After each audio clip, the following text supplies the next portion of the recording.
Scripture for me is a challenge because I ask myself two questions every day. Where am I in this story? And where is God leading me?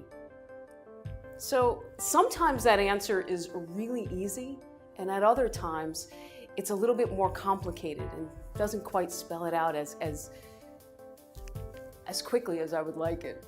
The real challenge of Scripture to me is wrestling with the darkest, most difficult parts of it. In Igbo, they say the Bible will call here and watcha.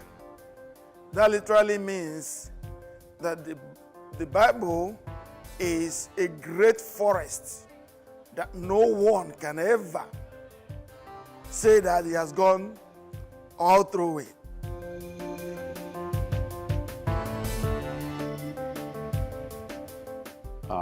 I was often profoundly aware that we had 4 Gospels and not one of them was written by Jesus, that they were about Jesus written by others. God could have made our lives easy by simply having Jesus write his own autobiography, and then after the crucifixion someone put an epilogue on it, but we didn't get that. And we have 4 evangelists who wrote Gospels, and each one is like a facet in a diamond, and we get to look at Jesus in different ways and grapple with the similarities and the differences.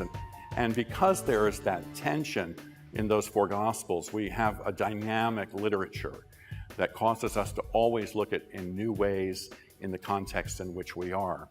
En un momento te ofrece amor, pero en un momento también te ofrece justicia, como en el caso de Sodoma y Gomorra, en la destrucción de Sodoma y Gomorra, pero también vemos a un Dios que muere en la cruz por medio de su Hijo Jesucristo, ofreciéndole amor a todo el mundo, sin importar quién era, sin importar lo pecador que puede hacer. Scripture is intriguing because there are all these beautiful narratives and truths and stories and people, and they're all weaved together to create this narrative of Christianity and who Christ is and who God is in the world.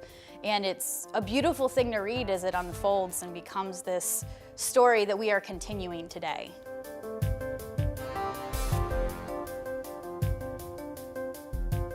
I've always been fascinated by the story of Job. It's important in my life because I have had quite a number of, let's say, bumps in the road. My favorite story from the Bible is definitely Joseph, the story of Joseph. And it's my favorite because I really can relate to the gifts that Joseph had. My mind goes every time to Daniel chapter 3, verses 15 and 17 to 17.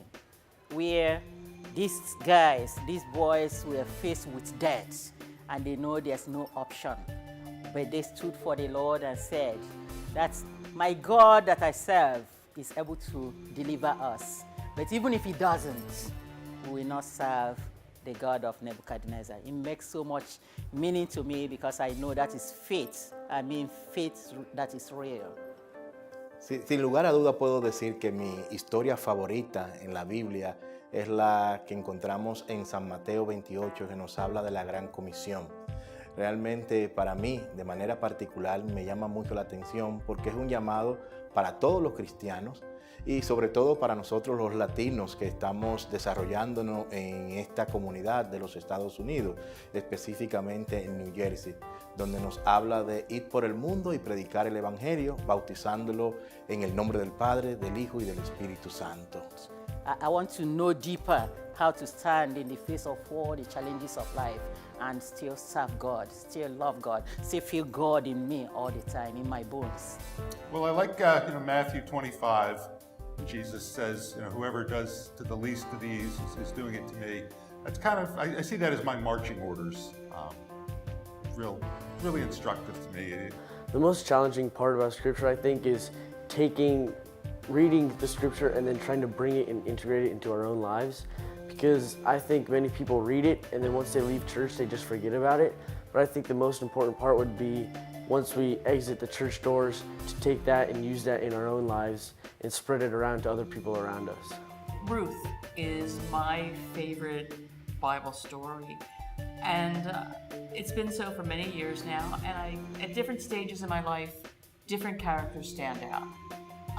Maybe because it's the first time reading the Bible where a woman is the lead character. Two women are the lead characters, both Naomi and Ruth. Stories of the Bible and the scriptures that are inside it speak to such a human level that even today, 2,000 plus years later, that we can still connect with them in such ways, and it's still relevant to our lives even as much as our lives have changed.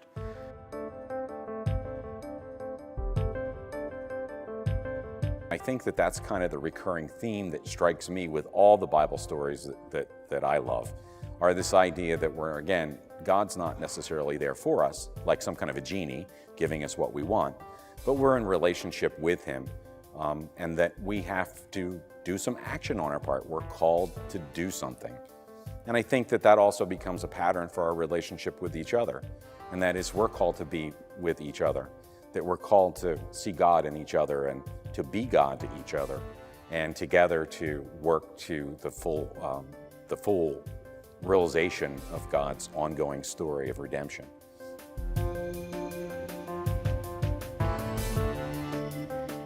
Sunday school is definitely like one of her favorite days of the week. Right? You like Sunday school? Yes. For me, understanding the message, interpreting it, and then trying to apply it to my daily life, especially because it's written so long ago and the text obviously can be hard to understand, but Sunday school has definitely helped me understand that when I was in Sunday school, and now that I'm teaching it, learning about it, I guess, constantly sort of helps me understand the messages and I guess what God is trying to ask me to do with my life, and trying to interpret it and to apply it to my personal everyday life. Yeah, just really breaking down the message and trying to figure out, what's the best way to think about this and how do we apply it to our own lives. Church has fit into and formed my family life by allowing my entire family, being my wife and 2 kids, to come and celebrate together with the Eucharist without shame, without question, without doubt. I'm allowed to go up and receive just like everyone else. We are one family, and that makes my family grow in ministry, in love, in what we can proclaim further about Jesus Christ.